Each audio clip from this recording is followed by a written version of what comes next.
Assalamualaikum warahmatullahi wabarakatuh. Kami dari kelompok 1 AMDAL A akan mempresentasikan tugas besar kami terkait AMDAL, analisis mengenai dampak lingkungan, yang berisi tentang KA AMDAL, dokumen AMDAL, dan juga dokumen RKL-RPL. Next. Adapun anggota dari kelompok kami ada Putri Maharani, Vananda Shirley, Kalkia Indrianti, Fepti Alzenti, Erika Putri, Anissa Jinan, Destri Emiliani, Muhammad Alifianto, Putri Liana Arum, Iza Karisma, dan Muhammad Haryo. Latar belakang pembangunan pabrik gula sendiri didasarkan pada Kementerian Perindustrian Republik Indonesia yang mendorong bertambahnya pabrik gula baru untuk memenuhi kebutuhan gula nasional yang dapat digunakan sebagai salah satu bahan baku minuman dan makanan ataupun dapat dikonsumsi secara langsung. Untuk mendukung tercapainya swasembada gula ini pada tahun 2020, PT Gula Putih Mataram ikut berpartisipasi dan memberikan kontribusinya dengan maksud untuk melakukan pembangunan perkebunan tebu dan pengolahan tebu menjadi gula di Desa Mataram Udik, Kecamatan Bandar Mataram, Kabupaten Lampung Tengah, Provinsi Lampung. Adapun tujuan dari penyusunan dokumen AMDAL ini, yang pertama untuk mengidentifikasi dampak besar dan penting kegiatan atau usaha yang akan dilakukan terhadap lingkungan hidup di sekitar perkebunan dan pabrik. Yang kedua, mengidentifikasi dan mengevaluasi rona lingkungan hidup yang memberikan dampak besar ataupun penting. Yang ketiga, mengkaji dan memperkirakan dampak-dampak lingkungan yang muncul akibat dari rencana kegiatan usaha yang akan dibangun. Untuk penjelasan mengenai pemrakarsa akan dijelaskan kepada oleh Hutri. Kepada Hutri, dipersilakan. Baik, terima kasih kepada moderator. Selanjutnya itu adalah pemrakarsa. Nah, pemrakarsa kegiatan studi mengenai analisis mengenai dampak lingkungan hidup atau AMDAL PT Gula Putih Mataram di Kecamatan Putih Mataram, Kabupaten Lampung Tengah, Provinsi Lampung. Next. Selanjutnya, perusahaan sendiri untuk PT Gula Putih Mataram merupakan salah satu PT Gula Putih Mataram yang merupakan salah satu perusahaan yang didirikan sebagai wujud swasembada nasional untuk mengatasi permasalahan ekonomi yang timbul di Indonesia, terutama pada masalah konsumsi gula. Next. Berikut ini adalah peta rencana pengelolaan lingkungan. Terima kasih.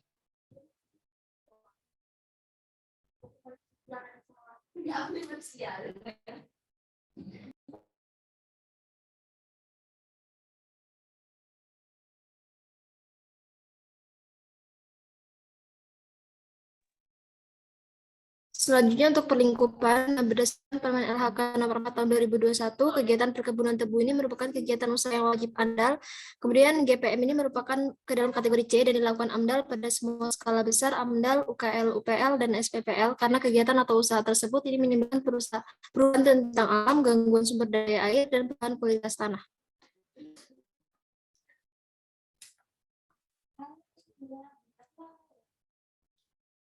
Nah, berikut ini adalah Permen LHK nomor 14 tahun 2021 tentang daftar usaha atau kegiatan yang wajib memiliki analisis mengenai dampak lingkungan hidup dan upaya pemantauan lingkungan hidup atau surat pernyataan kesanggupan pengelola. Berikut adalah tabel yang kami lampirkan.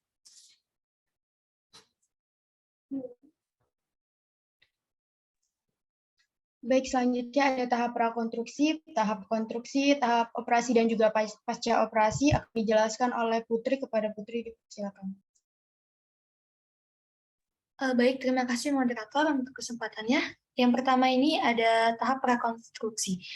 Yang pertama itu ada survei lokasi, kemudian di sini juga kita ada sosialisasi program, mungkin bisa di next.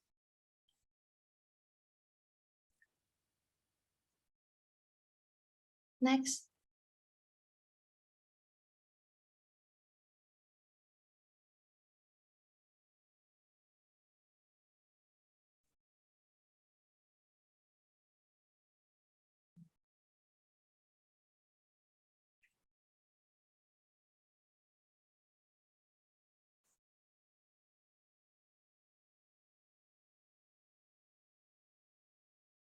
Nah, Jadi di survei lokasi ini, di sini kita kegiatan survei awalnya bertujuan untuk mendapatkan informasi kelayakan teknis dan ekonomis.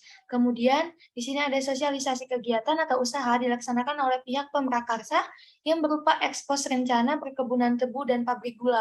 Sosialisasi ini juga dilakukan sebagai pemenuhan PP 22 tahun 2020 mengenai keterlibatan masyarakat dalam proses AMDAL dan izin lingkungan.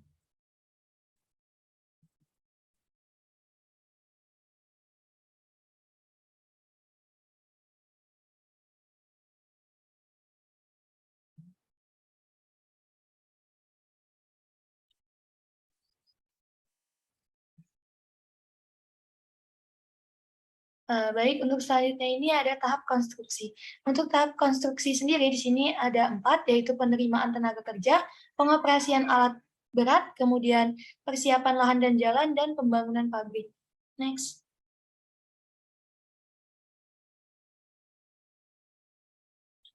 Kemudian ada tahap operasi. Nah, tahap operasi sendiri ini, pekerjaan operasional kebun meliputi kegiatan pemeliharaan tanaman hingga pemanenan, yang dimana terdapat pemeliharaan tanaman menghasilkan, kemudian kegiatan pemanenan, kegiatan transportasi produk, dan pengolahan tebu.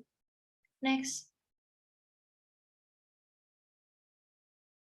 Dan yang terakhir ini ada tahap pasca operasi. Tahap pasca operasi sendiri terdapat pemeliharaan dan reklamasi lahan bekas perkebunan tebu.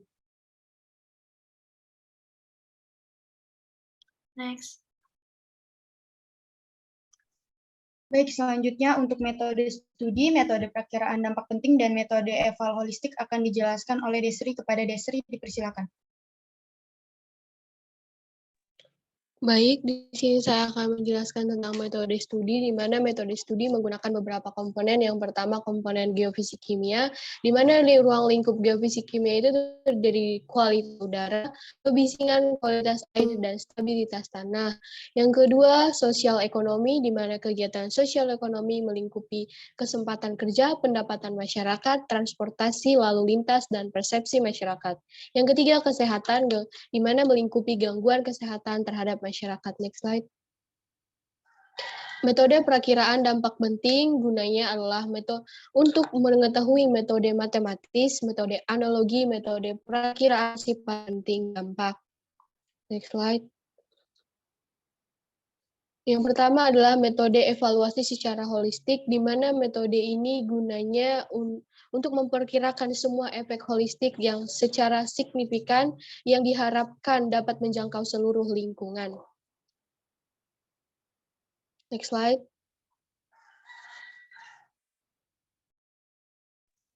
Baik, selanjutnya ada analisis dampak lingkungan atau ANDAL. Untuk bab 1 pendahuluan akan dijelaskan oleh Haryo. Kepada Haryo, dipersilakan.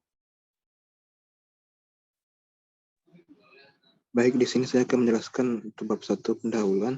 Yang pertama, prakonstruksi. A. Survei dan perizinan. B. Sosialisasi kepada masyarakat. Yang kedua, tahap konstruksi terdiri dari A. Penerimaan tenaga kerja. B. Pengoperasian alat berat dan pembangunan infrastruktur. C. Persiapan lahan dan pembangunan jalan. D. Pembangunan pabrik gula. Selanjutnya yang ketiga, terdiri dari operasional perkebunan tebu dan operasional pengolahan tebu. Operasional perkebunan tebu terdiri dari pembibitan, penanaman, pemeliharaan, pemanenan, dan pengangkutan. Sedangkan operasional pengolahan tebu terdiri dari penggilingan, pemurnian, penguapan, dan kristalisasi, serta kristalisasi. Dan yang terakhir, tetap pasca operasi. Pemeliharaan dan reklamasi lahan bekas perkebunan tebu. Konversi tanah pasca operasi ini dilakukan dengan tujuan sebagai berikut, yaitu mengembalikan kesuburan lahan, memperbaiki tanah yang rusak, meningkatkan produktivitas tanah, dan meningkatkan kemampuan infiltrasi air.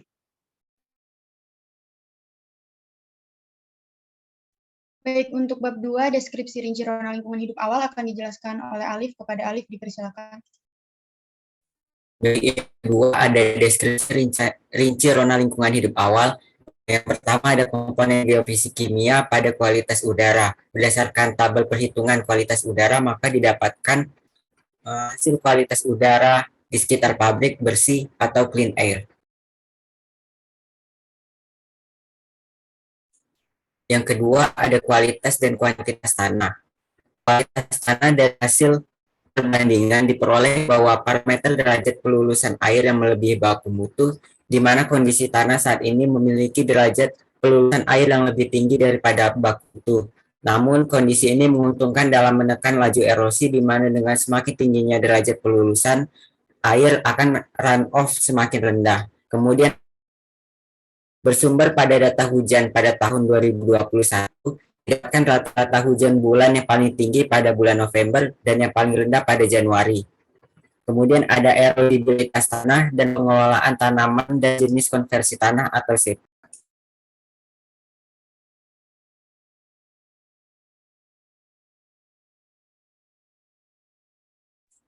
Yang ketiga ada kualitas air.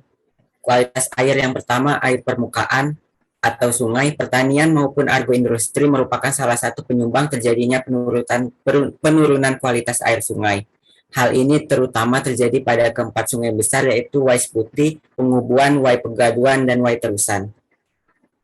Kegiatan sektor industri terutama yang berbasis pada pertanian menghasilkan produk utama juga akan menghasilkan limbah cair dan limbah padat dari hasil industri. Kemudian ada air tanah. Air tanah adalah sumber daya air yang dimanfaatkan untuk memenuhi kegiatan pertanian di Kabupaten Lampung Tengah. Sebagian besar lokasi pompa air ini berada di Kecamatan Seputi Mataram. Debit air yang diproduksi oleh sumur pompa ini adalah 270,9 liter per detik dengan luas areal sawah yang mampu dialiri pada kecamatan ini seluas 231 hektar.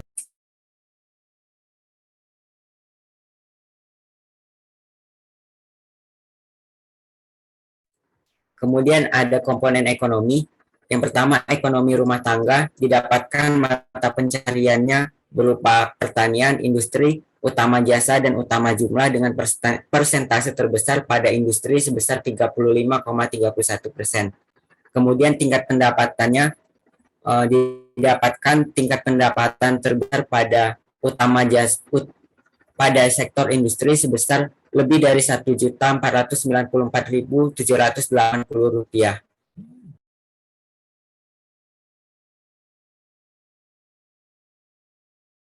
Selanjutnya, pada komponen ekonomi juga terdapat ekonomi sumber daya alam. Faktor fisik yang berpengaruh terhadap penggunaan lahan adalah lereng dan ketinggian tempat suatu kegiatan ekonomi tersebut. Yang kelima ada komponen sosial. Komponen sosial meliputi jumlah kepadatan dan pertumbuhan penduduk. Jumlah penduduk pada Kecamatan Seputi Mataram, Lampung Tengah tercatat sebanyak 48.882 jiwa, di mana sekitar 1.300-nya laki-laki dan 937 jiwa perempuan yang sedang mencari pekerjaan untuk memenuhi kebutuhan hidup. Kemudian ada juga persepsi masyarakat. Berdasarkan analisis yang dilakukan, persepsi masyarakat yang timbul dari adanya dampak tersebut adalah aktivitas akan menjadi terganggu, tetapi dapat mengganggu kesehatan apabila terkena area mata atau masuk ke dalam saluran pernafasan.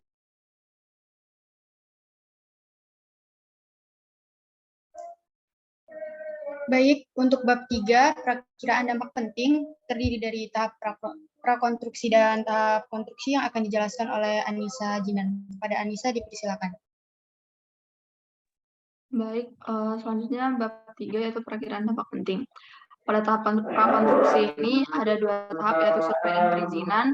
Pada tahap ini dampak negatif yang timbul yaitu diantaranya adanya sikap dan persepsi negatif dari masyarakat. Kemudian yang kedua ada sosialisasi kegiatan atau usaha. Dampak penting yang akan muncul yaitu sikap dan perspektif negatif dari masyarakat yang nantinya akan dapat menimbulkan konflik terhadap mereka yang dapat mengakibat dilakukan aktivitas kegiatan atau usaha.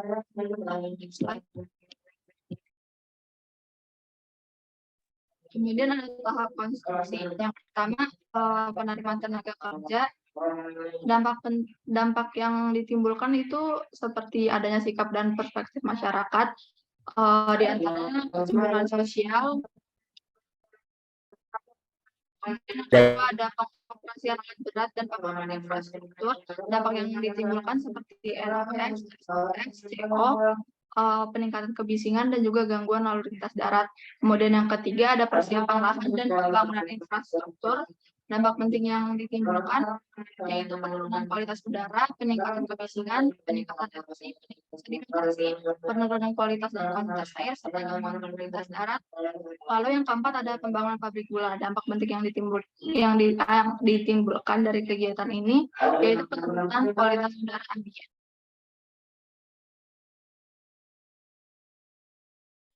Lalu pada tahap operasi.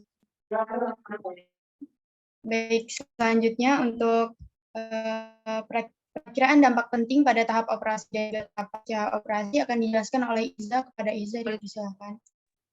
Baik, terima kasih moderator. Yang ketiga ada tahap operasi. Tahap operasi ini ada yang pertama operasional perkebunan tebu, yaitu ada pembibitan, dampak berupa penurunan kualitas udara. Terus ada penanaman, dampak berupa peningkatan kualitas udara, peningkatan kualitas tanah, meningkatnya kesempatan kerja, dan pendapatan masyarakat.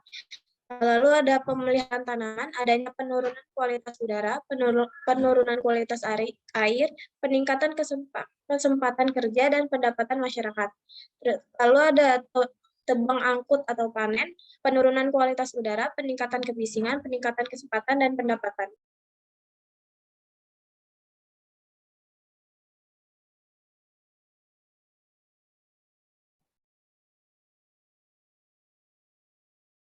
Lalu ada operasional pabrik pengolahan tebu, yaitu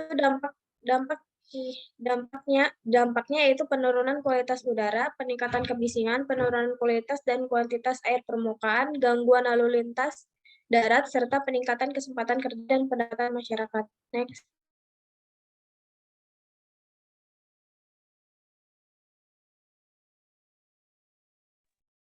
Yang terakhir ada tahap pasca operasi, yaitu pada tahap operasi dilakukan proses reklamasi untuk mengembalikan fungsi tanah seperti sebelumnya atau sebelum dialokasikan atau digunakan.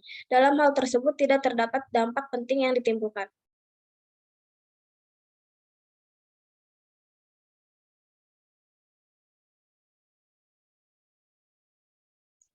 Baik, selanjutnya untuk 4 ada evaluasi secara holistik terhadap dampak lingkungan akan dijelaskan oleh Erika. Kepada Erika, dipersilakan. Baik, terima kasih moderator. Yang pertama dalam talaan secara keseluruhan dan keterkaitan mengatakan bahwa kegiatan pengolahan gula menghasilkan penurunan kualitas udara dan peningkatan kebisingan, di mana dipicu oleh mobilisasi pengoperasian alat berat, yang juga mengancam gangguan pernapasan, salah satunya ialah penyakit faringitis akut kepada masyarakat, di mana mobilisasi alat berat ini dalam jangka panjang juga menyebabkan rusaknya fasilitas jalan karena beban yang diampunya. Selain itu, pembibitan perkebunan gula dan penanaman tebu dapat menyebabkan menurunnya kualitas tanah yang disebabkan oleh penggunaan pupuk dalam penanaman maupun pemeliharaan tebu. Next. Dalam evaluasi holistik merupakan evaluasi yang secara keseluruhan dari dampak penting hipotetik atau DPH, di mana meliputi penurunan kualitas air, penurunan kualitas udara, kerusakan tanah, dan kesempatan peluang kerja.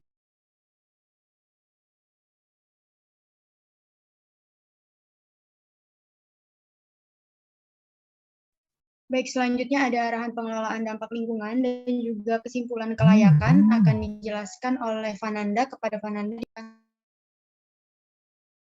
Baik, terima kasih moderator. Selanjutnya yaitu ada arahan pengelolaan dampak lingkungan, di mana arahan pengelolaan dampak lingkungan dilakukan terhadap seluruh komponen kegiatan yang menimbulkan dampak, baik komponen kegiatan yang paling banyak memberikan dampak turunan maupun komponen kegiatan yang tidak memberikan dampak turunan. Dalam arahan pengelolaan dampak lingkungan dilakukan 3 pendekatan, yaitu pendekatan teknologi, pendekatan institusi, dan pendekatan sosial ekonomi. Selanjutnya untuk kesimpulan kelayakan lingkungan, untuk mengatasi dampak lingkungan yang disebabkan oleh PT Gula Putih Mataram, maka perusahaan melakukan upaya untuk mengatasi permasalahan di Kecamatan Putih Mataram, Kabupaten Lampung Tengah, Provinsi Lampung, yaitu dengan secara rutin memeriksa kesehatan serta dampak fisik yang terjadi pada lingkungan di sekitar perumahan warga, seperti pemantauan tempat pembuangan limbah pabrik, mengurangi penimbunan debu yang banyak dengan cara penyiraman area yang berpotensi menimbulkan debu agar mengurangi pencemaran udara, memperhatikan perairan sekitar agar tidak terkontaminasi zat beracun, sehingga menimbulkan efek negatif pada kesehatan warga ataupun satwa di sekitar, dan meminimalisir kerusakan ekosistem satwa.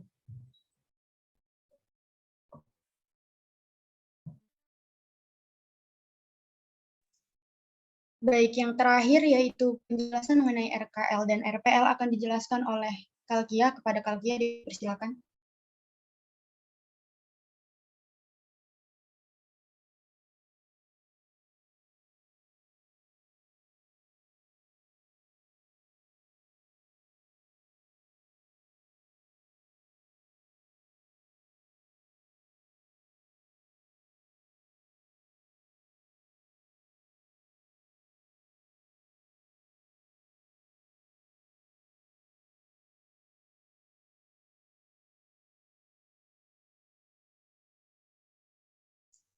Baik, mungkin saya dulu untuk pendahuluannya. Tujuan dari penyusunan rencana pengelolaan lingkungan ini yaitu yang pertama merumuskan tindakan pencegahan, penanggulangan, dan pengendalian dampak negatif dari kegiatan atau usaha, serta mengembangkan dampak positif. Yang kedua, merumuskan institusi pelaksana, pengawas, dan pengguna laporan terkait pelaksanaan pengelolaan lingkungan hidup.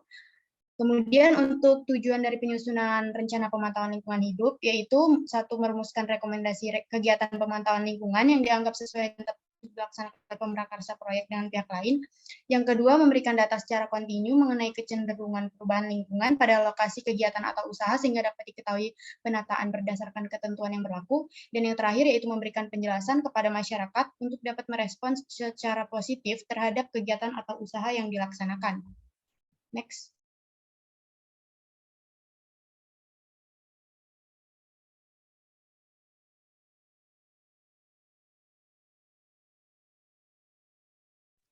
Izin masuk. Jadi untuk kebijakan lingkungan di sini berupa komitmen dari PT GPM sebagai pemrakarsa dalam pembangunan perkebunan tebu dan pabrik gula. Di antaranya seperti yang tertera yaitu penyempurnaan pengelolaan dan pemantauan berkelanjutan sebagai bentuk pencegahan, penanggulangan, dan pengendalian dampak lingkungan. Bisa di next. Untuk rencana pengelolaan lingkungan hidup, ini terdiri dari 4 tahapan, yaitu prakonstruksi, konstruksi, operasi, dan pasca operasi, di mana masing-masing tahapan tersebut terdapat komponen-komponen yang akan dikelola seperti yang terdapat pada slide. Bisa dilanjut.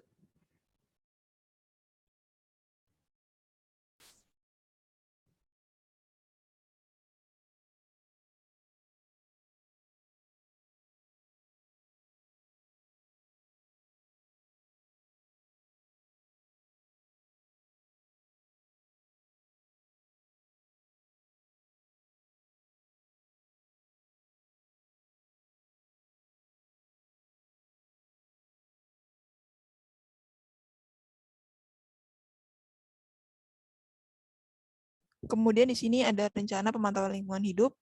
Pada bagian ini yang diuraikan adalah mengenai dalam bentuk matriks rencana pemantauan lingkungan hidup terhadap dampak-dampak penting yang ditimbulkan dari kegiatan atau usaha yang dilakukan oleh kegiatan pembangunan, perkebunan tebu, dan pabrik gula oleh PT GPM. Adapun dampak lingkungan yang dipantau ialah sama dengan rencana pengelolaan lingkungan hidup.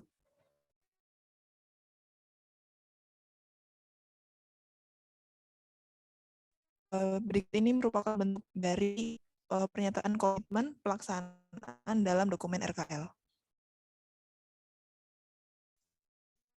Baik, mungkin sekian presentasi yang dapat kami sampaikan. Apabila ada kesalahan, kami mohon maaf. Kami akhiri. Wassalamualaikum warahmatullahi wabarakatuh.